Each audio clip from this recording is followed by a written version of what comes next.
সূরাতুত তাওবা আয়াত নাম্বার 60 আল্লাহ তাআলা ক্লিয়ার করে দিয়েছেন, সুবহানাল্লাহ বলেন। 8 শ্রেণীর লোককে দিতে হবে। ফিতরা কয় শ্রেণীর লোক? কয় শ্রেণীর লোক? রব্বুল আলামিন ডাক দিয়ে বলেন, ইন্নামাস সাদাকাতু লিল ফুকারাই ওয়াল মাসাকিনি ওয়াল আমিলিনা আলাইহা والمؤلفة قلوبهم وفي الرقاب والغارمين وفي سبيل الله وابن السبيل فريضة من الله والله عليم حكيم। যাকাত যাদেরকে দেওয়া যায়, ফিতরা তাদেরকেই দেওয়া যায়। 8 শ্রেণী। কয় শ্রেণী? জোরে বলেন। ঘুমাচ্ছেন নাকি? 1 নম্বরে ফকির। আমি বলেছিলাম অসহায়। এই যে এই মানুষগুলো অসহায়,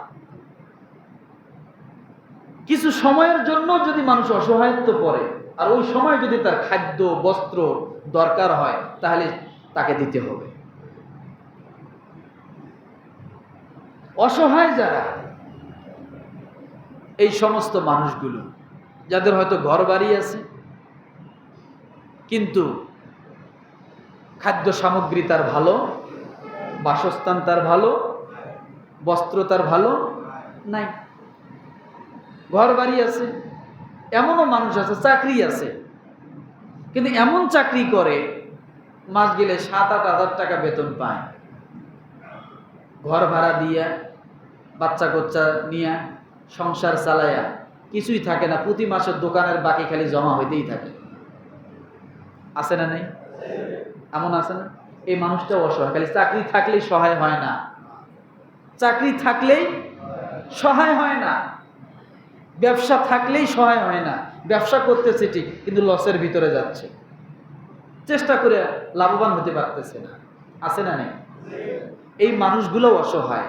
আপনি তাদেরকে যাকাত এবং ফিতরা দিতে পারেন, যাকাত এবং ফিতরা দিতে পারেন, কিন্তু তাদের বাড়িঘর আছে। দ্বিতীয় নম্বরে আল্লাহ বলেন ওয়াল মাসাকিন। কি দ্বিতীয় নম্বরে? কি?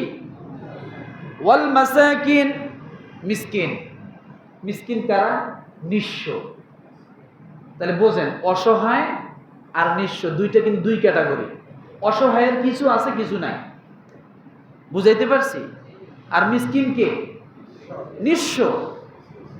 পরের জায়গায় থাকে, পরের জমিনে থাকে, বাড়ি নাই, ঘর নাই, কামাই কার্য নাই, ইনকাম নাই, খুব কষ্টে দিনাতিপাত করতেছে। এই মানুষগুলো নিঃস্ব, তারা হলো মিসকিন। এদেরকে যাকাত এবং ফিতরা দেওয়া যেতে পারে। ওয়াল আমিলিনা আলাইহা, সেই সকল কর্মচারী, ওই যে যাদের কথা বললাম, যে চাকরি করে ঠিক, কিন্তু তার প্রয়োজন চাকরির টাকা দিয়ে মেটে না, এমন যদি মানুষ থাকে, তাদেরকে আপনি যাকাত ফিতরার টাকা দিতে পারেন। যা চাকরি দিয়ে তার মিটতেছে না, বাহিরের থেকে আপনি কিছু সহযোগিতা করলে হয়তোবা তার ঈদটা ভালো কাটবে। এরপরে বলা হয়েছে 4 নম্বর ওয়াল মুআল্লাফাতি কুলুবুহুম। আপনি এই ফিতরার টাকা, যাকাতের টাকা নবমুসলিমকে আপনি দিতে পারেন। অফির রিকাব, দাস মুক্তি। ওই যে বলছিলাম যে আপনি কোথাও জিম্মাদার হয়েছেন, কিন্তু লোকটা পলায় গেছে গা, এখন আপনার উপর চাপ পড়ে গেছে। এমন ব্যক্তি যদি আপনার চোখে পড়ে যে লোকটাও অসহায়, তা আপনি যাকাত ফিতরার টাকা দিয়ে তাকে উদ্ধার করে দিতে পারেন। এরপরে বলা হয়েছে 6 নম্বর ওয়াল গারিমিন, ঋণগ্রস্ত ব্যক্তি, ঋণ পরিশোধ করতে পারতেছে না, যে ব্যক্তি পাওনাদার, সে সবসময় চাপ দিচ্ছে, গালিগালাজ করতেছে, বকাবাজি করতেছে, বা দোকান বাকি খাইছে, পরিশোধ করতে পারতেছে না। আপনার যাকাত ফিতরার টাকা আছে, আপনি কিছু টাকা তার দোকান পরিশোধ করে দেন বা তার ঋণটা পরিশোধ করে দেন, ওই ব্যক্তিটা স্বস্তি পেয়ে যাবে। বোঝেন নাই কথা মনে হয়? এরপরে বলা হয়েছে ফি সাবিলিল্লাহ, যারা আল্লাহর পথে চলে। একজন মানুষ তাবলিগে যাবে, গরিব মানুষ, যাওয়ার ইচ্ছা আছে কিন্তু টাকা নাই, আপনি তাকে আপনার জাকাত ফিতরা কিছু টাকা দিয়ে তাকে আপনি আল্লাহ রাস্তায় পাঠিয়ে দেন। যাক না, লোকটা আগে ঠিক মতো নামাজ পড়তো না, 40 দিন বা 3 চিল্লা 120 দিন থেকে আসার পরে দেখবেন লোকটা নামাজি হয়ে গেছে, আমলদার হয়ে গেছে। আপনি জাকাত ফিতরার টাকা দিয়ে তাকে একটু সহযোগিতা করেন, ডবল সওয়াব হবে। পারি না এগুলো করতে। একটা মাদ্রাসার ছাত্র কেতাব পড়তে পারতেছে না, কেতাব কিনতে পারতেছে না, আপনি তাকে কিছু কেতাব কিনে দেন। এই যে এখন বছরের শেষ হয়ে গেছে, অনেক অসহায় ছেলে আছে ভর্তি হতে পারবে না, আপনি তার জন্য ভর্তির ব্যবস্থা করে দেন। আপনি একটা ইতিমের দায়িত্ব নেন, আপনার জাকাত ফিতরার টাকা আলাদা ফান্ড করে, যে আমার এই জাকাত ফিতরার টাকা দিয়ে আমি একটা ছেলেকে আলেম বানাবো, প্রতি মাসে তার বোর্ডিং খরচটা দিয়ে দেন, একটা ছেলে আলেম হয়ে বাইরে হয়ে আসবে আপনার জাকাত ফিতরার টাকায়। সারা জীবন এর একটা সব আপনি অংশীদার হয়ে থাকলেন। ও যত আলেম বানাবে আপনি তারও সব পেয়ে যাবেন। পারি না? আপনার 1 লাখ টাকা জাকাত আসছে, আপনি একটা ছেলের নামে বাজেট করে দেন যে এই ছেলেটা মাদ্রাসায় পড়ে, আমি ওর বোর্ডিং খরচ সারা বছর দিয়ে দিব। বাপ নাই, মা নাই, ইতিম, অসহায়, বাপ আছে অসুস্থ, আমি ওর বোর্ডিং খরচটা দিয়ে দিব। অনেক সুবিধা আছে, অনেক সুযোগ আছে বিভিন্ন ভালো ভালো খাত ব্যবহার করার জন্য। আপনার জাকাত ফিতরার টাকা আছে, একটা লোক ব্যবসা ধরতে চায়, পারে না, আপনি 2000 টাকা ফিতরার টাকা একখানে করে ওই লোকটাকে ঈদের পরে আপনি আগে তাকে মালিক বানায় দেন, অন্যের হাতে আপনার ফিতরার টাকাটা জমা রাখেন। ঈদের পরে তাকে আপনি কিছু আমরা আচার বানার মতো, বিক্রি করার মতো, একটা ঝালমুড়ি বিক্রি করার মতো, বাদাম বিক্রি করার মতো, পান বিক্রি করার মতো একটা পজিশন তাকে তৈরি করে দেন।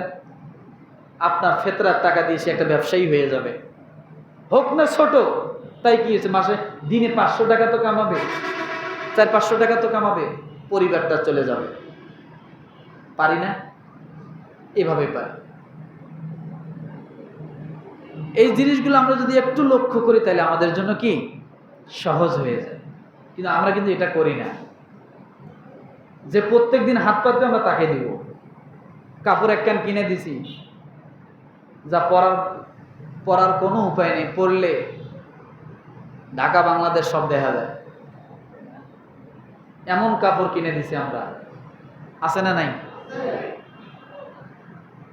তা আমরা যদি একটু, ওই যে বললাম কদ আফলাহা মান তাযাক্কা, যদি দিলটাকে পবিত্র রাখি তাহলে আমরা এই কাজগুলো করতে পারি না। যদি আমার দিল পবিত্র থাকে, যে আমি যে কাপড় পরতে পারি না, আমি একটা গরিবকে কেন ওই কাপড়টা দিব, কেন ওই কাপড়টা দিব? এমন কাপড় যদি কেউ দেয় জানবেন ওর দিল অসুস্থ, যে নিজে পরতে পারবে না সে অন্যকে দিচ্ছে। এরপরে 8 নম্বরে বলা হয়েছে অবনিস সাবিল, মুসাফির যারা, তাদেরকে আপনি জাকাত ফিতরার টাকা দিতে পারেন।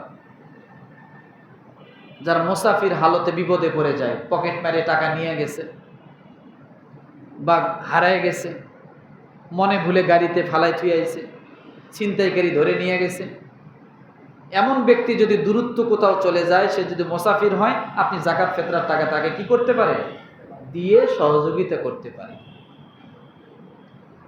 আর সবচাইতে ভালো হয় ফিতরার ক্ষেত্রে বলছি, আবারও বলি ফিতরার ক্ষেত্রে বলছি, জাকাতের ক্ষেত্রে নয়,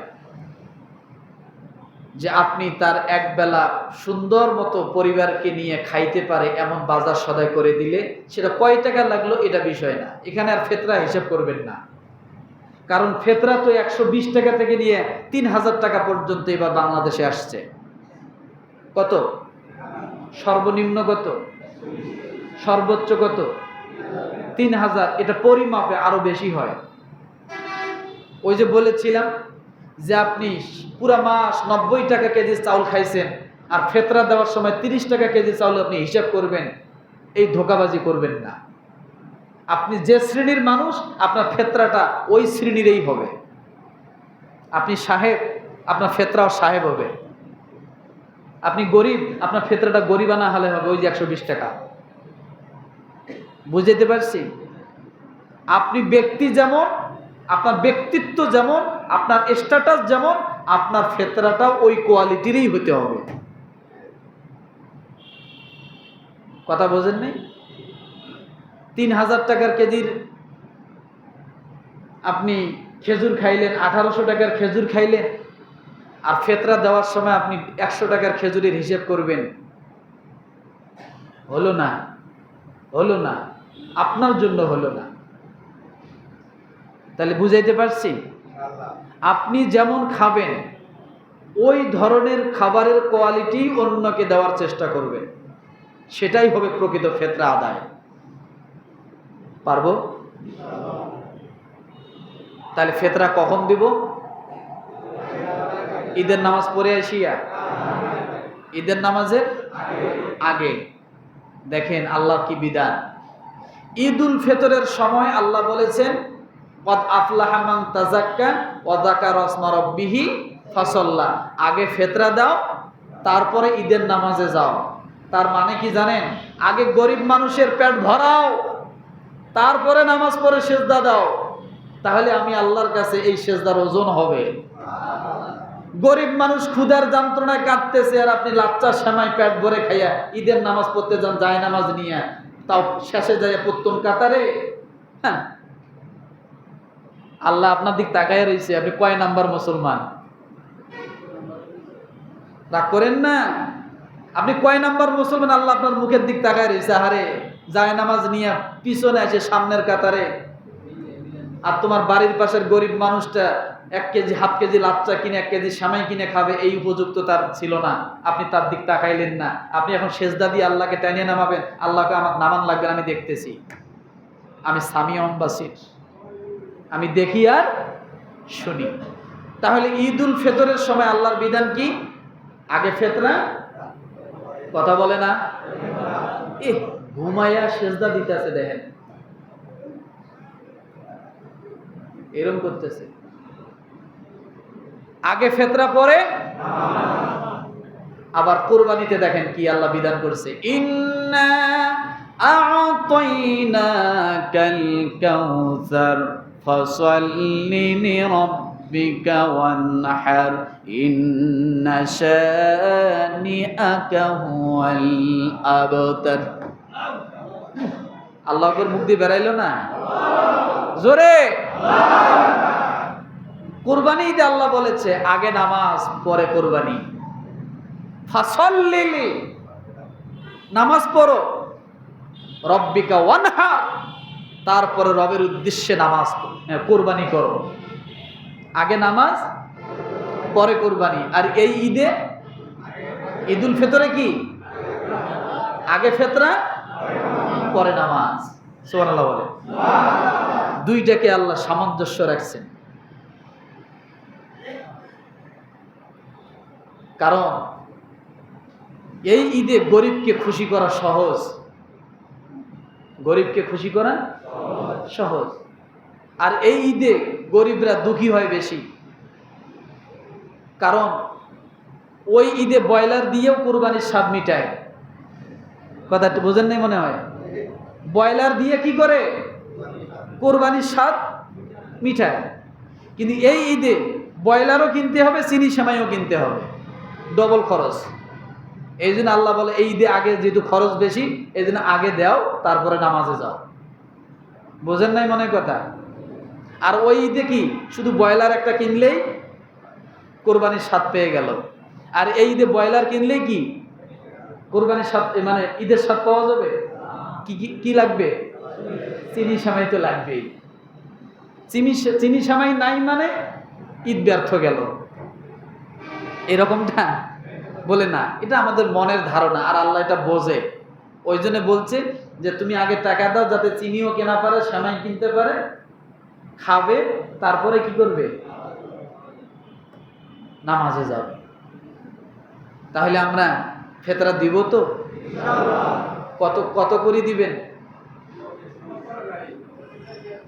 এমন একটা পরিমাণ দিবেন যাতে একটা পরিবারের এক বেলা সুন্দর মতো তৃপ্তি সহকারে কি খাইতে পারে। সোজা কথা, এটাই ফিতরা।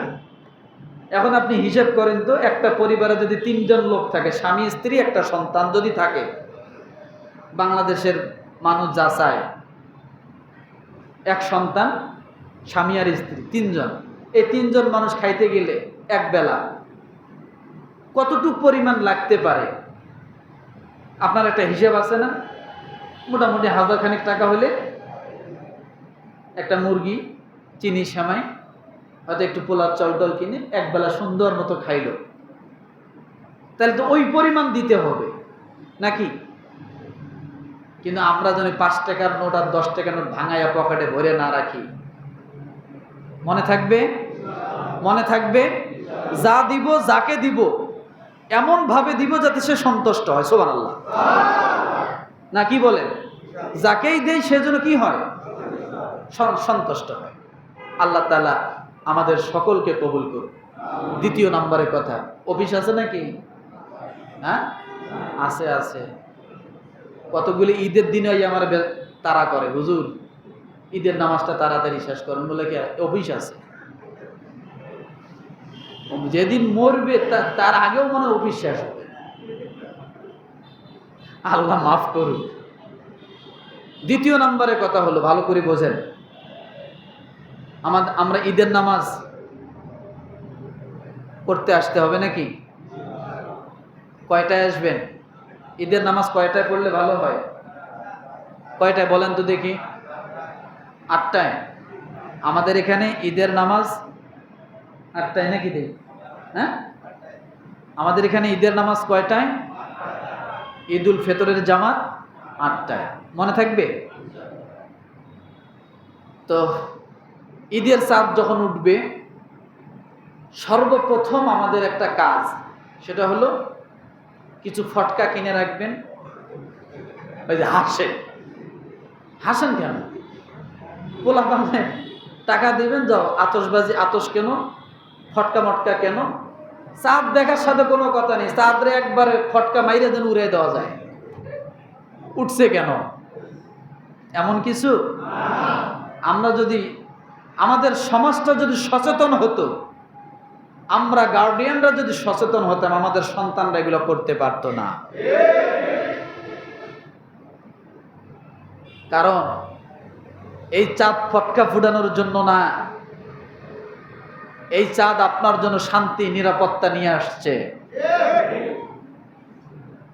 কিন্তু ঈদের চাঁদ দেখলেই ফটকা ফুটাইতে হবে, এ কাজ মনে হয় শয়তানও পছন্দ করে না। আল্লাহ কি এমনি বলছে মিনাল জিন্নাতি ওয়ান নাস, জিন শয়তান আর মানুষ শয়তান? আল্লাহ এমনি বলে নাই তো। জিন শয়তানের থেকেও ভয়ঙ্কর মানুষ শয়তান।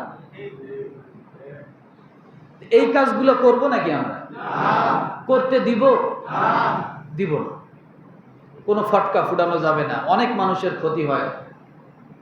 অনেক অসুস্থ মানুষ আছে, ছোট ছোট বাচ্চারা আছে, অনেকের ঘরে যায় পরে, বাড়িতে পড়ে, অনেকের সমস্যা হয়, ফুটাইতে যায় হাত পুড়ে যায়। এগুলো আমরা করব না, ঠিক আছে? আমরা ঈদের সুন্নতগুলোকে পালন করার চেষ্টা করব। ঈদের নামাজ পড়ার জন্য সকাল সকাল আমরা প্রস্তুতি নিয়ে আসব। রাজি আছি? আর ঈদ মুবারক, ঈদ মুবারক না, এটা বললে দোষ নাই, কিন্তু সওয়াব হয় না। বলতে হবে তাকাব্বালাহু মিন্না ওয়া মিনকা। আল্লাহ তাআলা তোমার সব রোজা কবুল করুক, আমার রোজা কবুল করুক। আল্লাহ তোমার ঈদের নামাজ কবুল করুক, আমার ঈদের নামাজ কবুল করুক। আল্লাহ তাআলা তোমার জন্য তোমার সমস্ত ভালো কাজ কবুল করুক, আমার জন্য আমার সমস্ত ভালো কাজকে কবুল করুক। এটাই হলো তাকাব্বালাহু মিন্না ওয়া মিনকা। পারবো এই দোয়া করতে? একজন আরেকজনের জন্য দোয়া করা পারবো না ইনশাআল্লাহ? আর তারাবি তো শেষ হয়ে গেছে, খতম তারাবি নাকি? আর তো তারাবি নাই, আছে? পড়া লাগবে নাকি মার্কেটে মার্কেটে ঘুরবেন, দোকানে দোকানে? একজনে কয়ে তারাবি পড়ছিস, তারাবি না শেষ হয়েছে, কত তারাবি পড়ব? তার মানে খতম তারাবি শেষ হচ্ছে মানে সব তারাবি শেষ হচ্ছে তা তো না, আরো কয়েকদিন তারাবি আছে। নামাজগুলো সঠিকভাবে পড়বো তো ইনশাআল্লাহ। আর একটা কথা হলো, রমজান মাস আসছে, অনেকে টুপি কিনছেন, এই টুপি যেন না হারায়। শয়তানে যেন আমাদেরকে অপহরণ না করে। বোঝেন নাই কথা? এখন যেমন নামাজি, ঈদের পরেও আমরা কি যেন এমনই নামাজি থাকি। আল্লাহ যেন আমাদের সকলকে কবুল করে। আরো জোরে বলি আমিন। আরো জোরে বলি আমিন। আল্লাহ তাআলা আমাদের সকলের রোজা, তারাবি, ঈদ, ফিতরা, যাকাত সব যেন কবুল করে, সকলে বলি আমিন। ওয়া আখির দাওয়ানা আলহামদুলিল্লাহি রাব্বিল আলামিন।